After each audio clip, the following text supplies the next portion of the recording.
Micro finance ಅಟ್ಟಹಾಸ, ನನ್ನ ಜನರ ರಕ್ಷಣೆಗೆ ನಾನು ಕಠಿಣ ಕ್ರಮ ಕೈಗೊಳ್ಳುತ್ತೇನೆ ಎಂದು ಸಿಎಂ ಸಿದ್ದರಾಮಯ್ಯ ಎಚ್ಚರಿಕೆ ನೀಡಿದ್ದಾರೆ. ಶನಿವಾರ ಗೃಹ ಕಚೇರಿ ಕೃಷ್ಣಾದಲ್ಲಿ ನಡೆದ ಸಭೆಯಲ್ಲಿ ಮಾತನಾಡಿದ ಅವರು, ಮೈಕ್ರೋ ಫೈನಾನ್ಸ್ ಕಂಪನಿಯ ನಡೆಗೆ ಆಕ್ರೋಶ ವ್ಯಕ್ತಪಡಿಸಿದ್ದಾರೆ. ನಿಮ್ಮ ವ್ಯವಹಾರ ಹೆಚ್ಚಿಸಿಕೊಳ್ಳಲು ನಿಯಮ ಮೀರಿ ಒಬ್ಬರೇ ಸಾಲಗಾರರಿಗೆ ಮೇಲಿಂದ ಮೇಲೆ ಸಾಲ ಕೊಡುತ್ತಿದ್ದೀರಿ. ಸಾಲ ತೀರಿಸಲು ಸಾಧ್ಯವಾಗದಿದ್ದಾಗ ನಿಯಮ ಬಾಹಿರ ಕ್ರಮಕ್ಕೆ ಮುಂದಾಗುತ್ತಿದ್ದೀರಿ. ಇದನ್ನು ನಮ್ಮ ಸರ್ಕಾರ ಸಹಿಸುವುದಿಲ್ಲ ಎಂದು ಸಿಎಂ ಎಚ್ಚರಿಕೆ ನೀಡಿದ್ದಾರೆ. ಮುಡಾ ವಿಚಾರವಾಗಿ ಮುಖ್ಯಮಂತ್ರಿ ಸಿದ್ದರಾಮಯ್ಯಗೆ ಲೋಕಾಯುಕ್ತ ಕ್ಲೀನ್ ಚಿಟ್ ನೀಡುವ ನಿರೀಕ್ಷೆ ಇದ್ದರೂ ಅವರ ತಪ್ಪು ಮಾಡದಿರುವಾಗ ಯಾರಿಗೂ ಹೆದರುವ ಅವಶ್ಯಕತೆ ಇಲ್ಲ.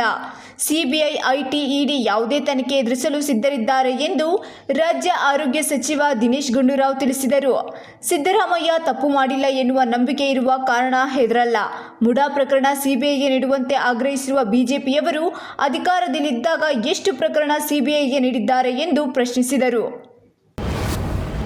ಬೆಂಗಳೂರು ಅರಮನೆ ರಸ್ತೆ ಟಿಡಿಆರ್ ವಿವಾದ ವಿಚಾರವಾಗಿ ಸರ್ಕಾರದ ಸುಗ್ರೀವಾಜ್ಞೆಗೆ ರಾಜವಂಶಸ್ಥೆ ಪ್ರಮೋದಾದೇವಿ ಒಡೆಯರ್ ಪ್ರತಿಕ್ರಿಯೆ ನೀಡಿದ್ದಾರೆ.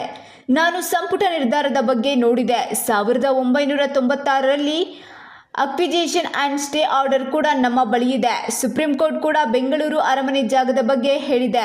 ಕರ್ನಾಟಕದ ಸರ್ಕಾರದ ಅಣತಿಯಂತೆ ಇದುವರೆಗೂ ಅಲ್ಲಿ ಎಲ್ಲವೂ ನಡೆದಿದೆ. ಯಾವುದೂ ಕೂಡ ಅವರಿಗೆ ಗೊತ್ತಿಲ್ಲದ ರೀತಿ ನಡೆದಿಲ್ಲ. ಅವರು ಸ್ಟೇ ಇಲ್ಲ ಅಂದಿದ್ದಾರೆ, ಆದರೆ ಸ್ಟೇ ಇದೆ, ಓನರ್ಶಿಪ್ ಇದೆ. ಈಗಲೂ ನಾವೇ ಬೆಂಗಳೂರು ಅರಮನೆ ಜಾಗದ ಓನರ್ ಆಗಿದ್ದೇವೆ ಎಂದಿದ್ದಾರೆ.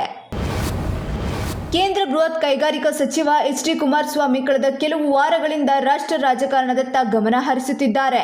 ನರೇಂದ್ರ ಮೋದಿಯವರು ಸಚಿವರ ಇಲಾಖೆಯ ಕಾರ್ಯಕ್ಷಮತೆಯನ್ನು ಆಧರಿಸಿ ಸಚಿವಾಲಯ ಬದಲಾಯಿಸುವ ಪದ್ಧತಿಯನ್ನು ಇಟ್ಟುಕೊಂಡಿರುವುದರಿಂದ ಜೊತೆಗೆ ನಿಖಿಲ್ ಕುಮಾರಸ್ವಾಮಿ ರಾಜಕೀಯದಲ್ಲಿ ಇನ್ನಷ್ಟು ಪಳಗಲು ಈ ನಿರ್ಧಾರಕ್ಕೆ ಬಂದಿದ್ದಾರೆ ಎನ್ನಲಾಗ್ತಿದೆ.